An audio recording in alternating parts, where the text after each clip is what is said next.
Pour certains, il est difficile d'accepter l'idée d'un service de câlin professionnel. Mais l'entreprise gagne en popularité en Afrique du Sud.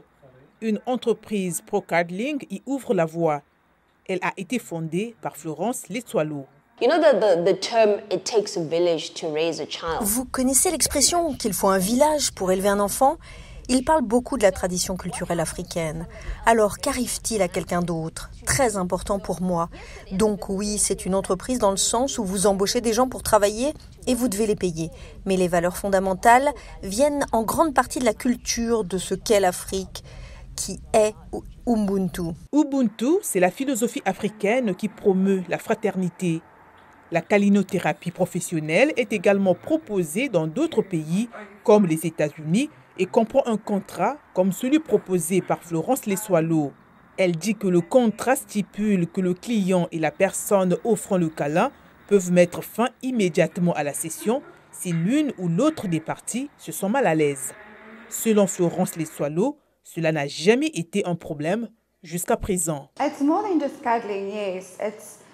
C'est une expérience très personnalisée. Il y a une raison pour laquelle les gens réservent pour des câlins.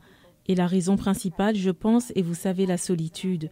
Nous vivons dans une société où la solitude est très répandue et les gens sont extrêmement occupés. Et en plus, les gens n'ont vraiment personne à qui parler.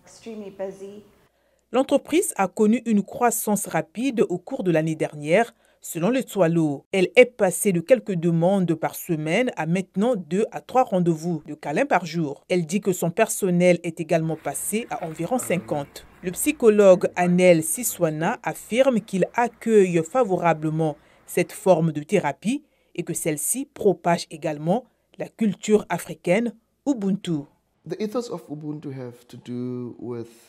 L'éthos d'Ubuntu a à voir avec le fait de prendre soin de l'autre.